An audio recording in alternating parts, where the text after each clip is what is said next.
Michelle. Today I'm bringing a special guest, my daughter. Hi. What am I supposed to say? Cut! Hey everyone! It's Michelle here. I'm going to be doing a story time with my special guest. Well, who are you?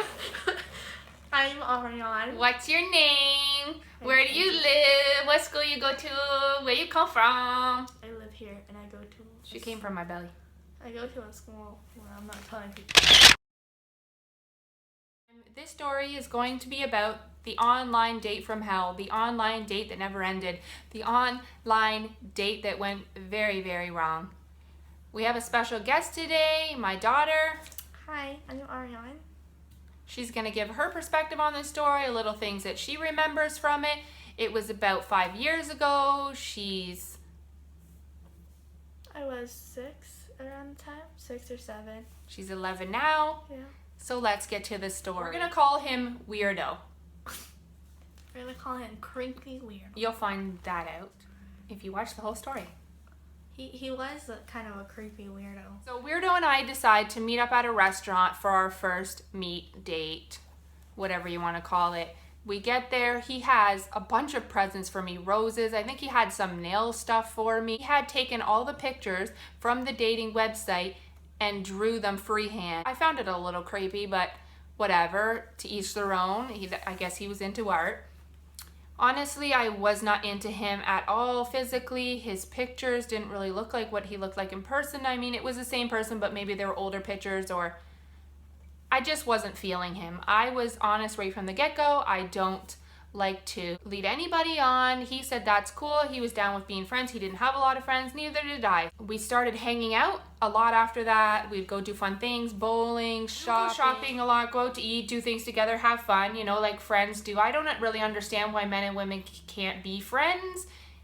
It seems to be a problem for a lot of people, but for me, it's not. Like, I can be friends with males or females without any intimacy involved. Sometimes me and my brother would come along, and I'm not sure if my brother, if he really liked him. I'm pretty sure he didn't. I'm pretty sure he found him weird. He always acted weird, but he gave me money. He'd always give me like spare change, like I was homeless. Spare change. Spare change. Anybody know what that's from? Comment down below. He would draw me things from Disney. Like, he'd draw me what looked like trace drawings of Bambi and Disney princesses, and they'd just be like black and white so I could color them in. I mean, he had a car.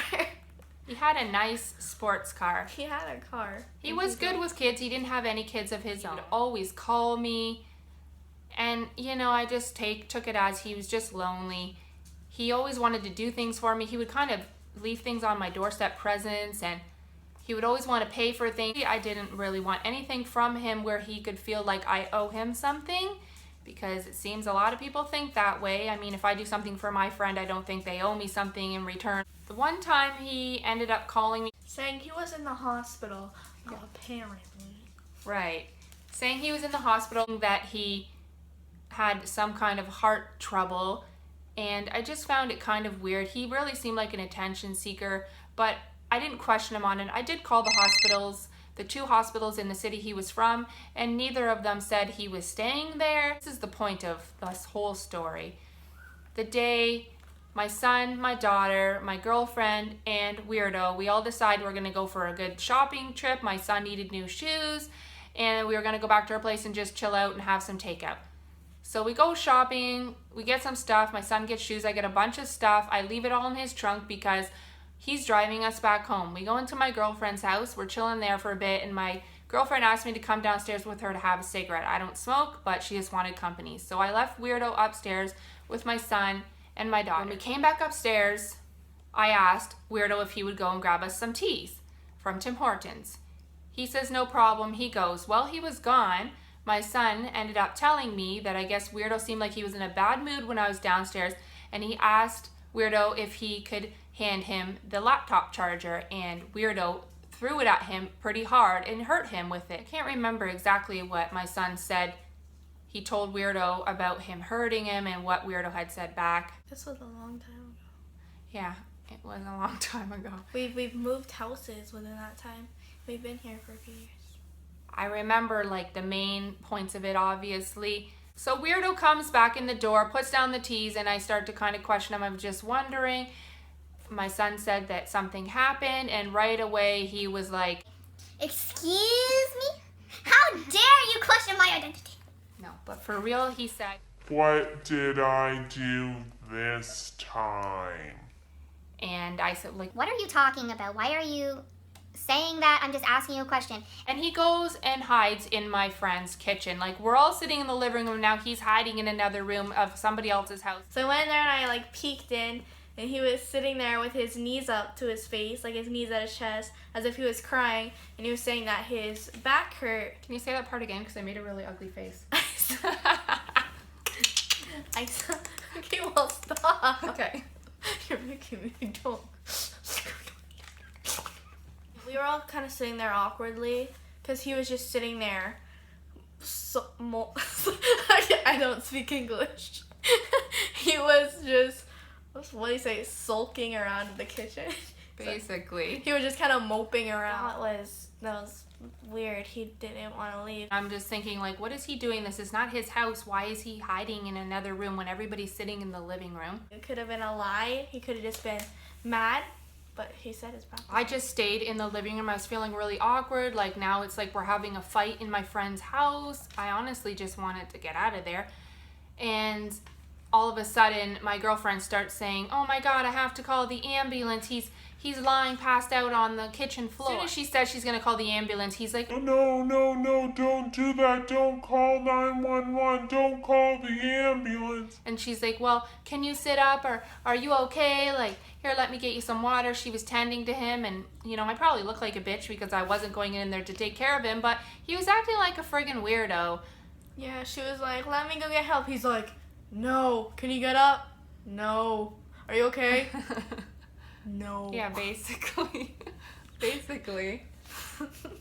So I decided, I had this taxi driver friend that I would pay to drive me around sometimes, and I ended up calling him thinking, like, this guy's obviously in no position to drive me home. I'm not comfortable going home with him if he's pissed off at me. So as I'm on the phone, I just get on the phone, I'm just calling the guy. It hears me saying, like, are you available tonight? I need a ride. I'm up at my girlfriend's house. And conveniently, Weirdo is perfectly fine now. Weirdo jumps up, runs into the living room, and is literally like on top of me in my face saying, You're not going anywhere. I'm driving you home. Why are you calling this person? Get off the phone. Who are you calling? You're not getting a ride with them. I'm just like, Okay, back up. Get out of my face. Relax. I think you I should think you leave. should leave. At this point, he ends up and goes and sits down by the front door on the ground and just starts saying all of this type of shit to me. Oh, you're just a bitch, and you're cold-hearted, and you don't care about me. And I'm just wondering, like, why my girlfriend is not asking him to leave at this point. I'm telling him, like, Get out of here then. If you think that, why are you still here? Go home. Like, you're making this very uncomfortable. Like, you're saying these things in front of my kid. Basically, he was expecting attention, and when he heard that she was about to leave, he's like, oh, no, I'm fine. I'm okay. yeah, exactly, Alright. faking it. And he's just, I don't care. I'm not leaving. This is not your house. You can't tell me to leave. I was getting pretty angry because he wouldn't stop saying all of these horrible things. And I told him to get the fuck out of here. He wasn't listening, so I threw the tea on him. Yeah, she went over, she grabbed her tea, and she threw it, like, on his shirt. She didn't, like, whip it in his face and burn his skull off, but... But at that point, threw it. he grabbed me, kind of threw me down, like tackled me down to the ground like a football player. So she was in, like, a sitting position, and he, like, bashed his head into her stomach and pinned her up at the wall as if he was, like, a bull. What were you doing when that was happening? I was screaming.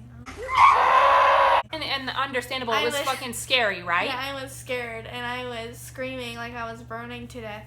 I mean, we can laugh about it now, but at the time it was pretty fucking traumatic. So he has me on the ground. My friend's trying to pull him off. I feel horrible that my kids had to experience this. And you know what? I haven't dated in 3 years. I am not going through anything like this kind of bull crap again. My son was there trying to punch this guy in the back of the head.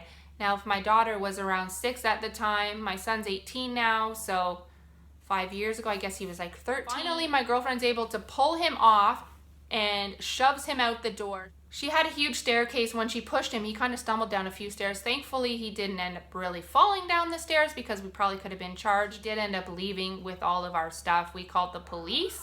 The police ended up contacting him. He did end up dropping my stuff off. It was probably almost a week later, but thankfully he did give the stuff back. And afterwards, he was like calling our house phone. So I'm pretty sure we changed our number, or we blocked him, or we threatened to sue him. He was told by the police actually not to bother me anymore. He did try numerous times to beg for forgiveness, and he ended up actually showing up at my girlfriend's house and dropping a letter in her mailbox thanking her of how thankful he was that she took care of him and how sweet she was. And I guess he was hoping that she'd be his next victim, of somebody who would feel sorry for him and try to befriend him. And thankfully she didn't end up going along with that because she's seen firsthand what he will do. I really personally feel like he just got to the point where he just couldn't handle that I wasn't giving him the attention he wanted. He wasn't getting anywhere with me. I'm not saying this because I'm conceited. He obviously admitted he felt something for me, and I didn't feel it back. Unfortunately, I know that feeling. I felt for people more than they felt for me many times in my life, so I know what it feels like. It doesn't give you the right to touch somebody, hold them down, or anything like that. So I hope you enjoyed this story time. Thanks so much for watching. Bye. Bye!